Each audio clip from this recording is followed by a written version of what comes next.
The Butter, the Butter Battle Book by Dr. Seuss.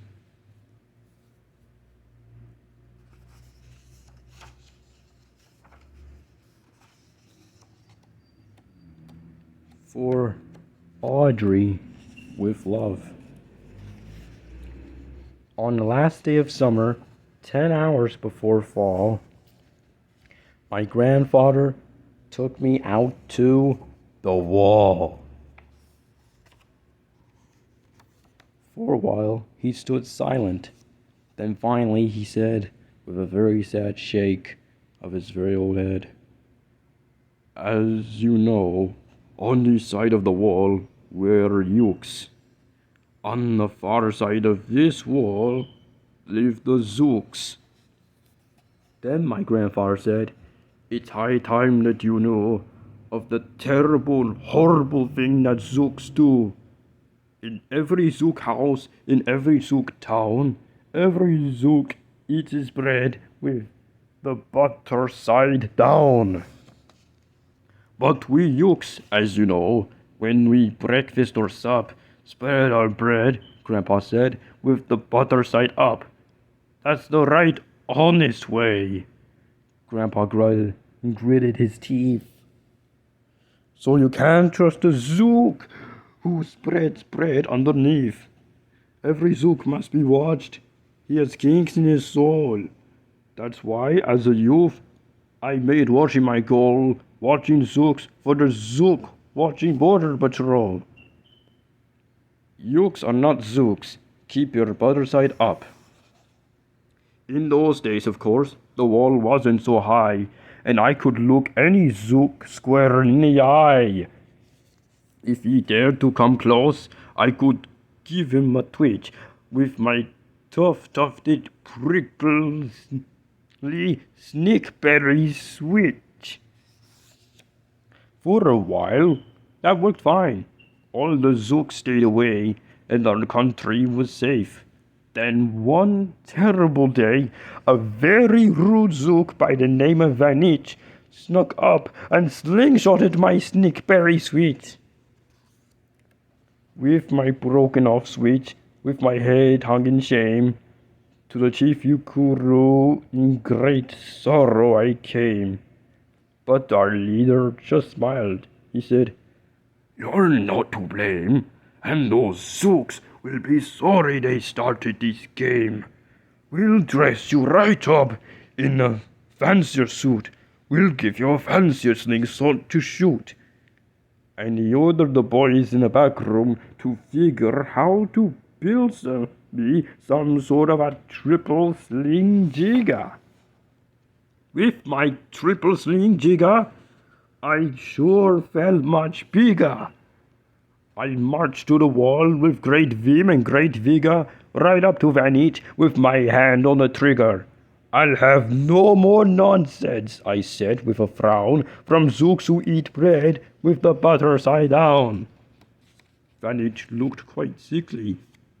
He ran off quite quickly. I'm unhappy to say he came back the next day in a spiffy new suit with a big new machine. And he snarled as he said, looking frightfully mean, "You may fling those hard rocks with your triple sling jigger, but I also now have my hand on the trigger. My wonderful machine, the Jiggerock Snatch'em, will fling 'em and right back just as quick as we catch 'em. We'll have no more nonsense. We'll take no more gup from you Ukes who eat bread with the butter side up."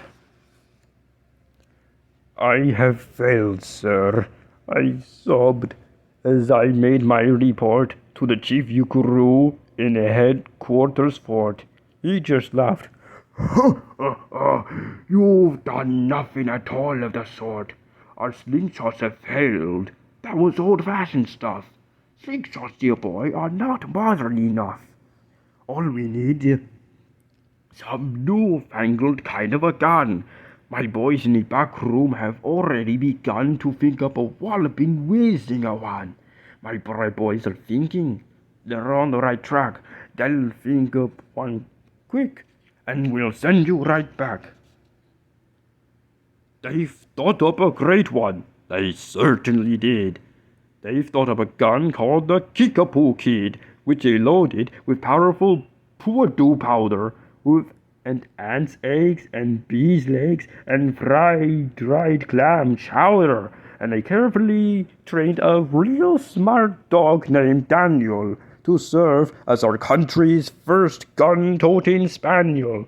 Then Daniel, the Kickapoo Spaniel, and I marched back toward the wall with our heads held up high while everyone cheered and the cheers filled the sky. Fight! Fight for the butter side up! Do or die! Well, we didn't do, and we didn't quite die, but we sure did get worsted, poor Daniel and I. Van Itch was there too, and he said, "The old pig, my boys in my back room invented this rig called the 8-nozzled elephant-toted Boom Blitz. It shoots high explosive sour cherry stone pits and will put your dumb Kickapoo Kid on the fritz."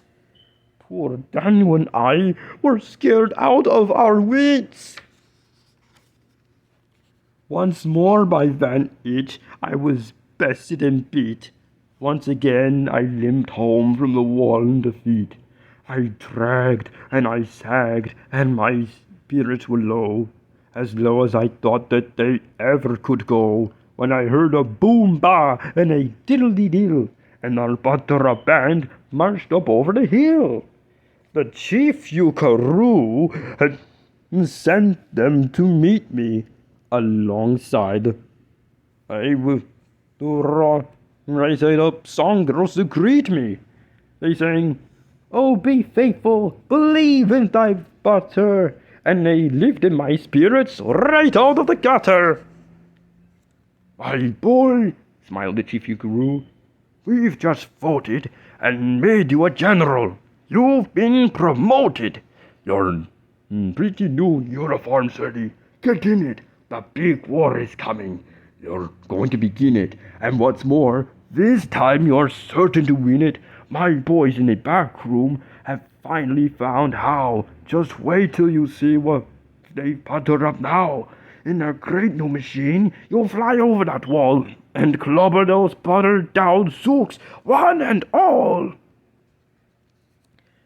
Those boys in the back room sure know how to butter. They made me a thing called the Utterly Sputter, and I jumped aboard with my heart all aflutter and steered toward a land of upside down butter. The machine was so modern, so frightfully new, no one quite knew exactly just what it would do, but it had several faucets that sprinkled blue goo, which somehow would sprinkle the Zooks as I flew and gum up that upside down butter they chew. I was racing pell-mell when I heard a voice yell, "If you sprinkle a Zooks, you'll get sprinkled as well." Van Itch had a sputter exactly like mine, and he yelled, "My blue goo is working just fine, and I'm here to say the Zooks can goo Zooks. You better forget it, because Zooks can goo Yooks. Yeah. I flew right back home, and, as you may have guessed, I was downright despondent, disturbed, and depressed.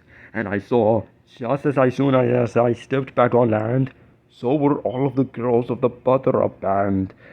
The Chief's Drum Major, Rat, Miss Yuki and Sue, said, "That was a pretty sour flight that you flew, and the Chief Yukaroo's been looking for you."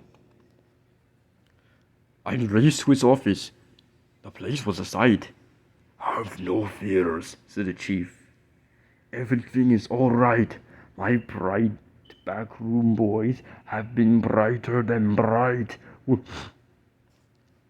They've thought up a gadget that's newer than new. It's filled with mysterious moo and can blow all those Zooks clear to Salamagoo. They've invented The bitsy big boy Boomeroo! You just run to the wall like a nice little man. Drop this bomb on the Zooks just as fast as you can. I have ordered all youngsters to be safe on the ground while the bitsy big boy Boomeroo is around.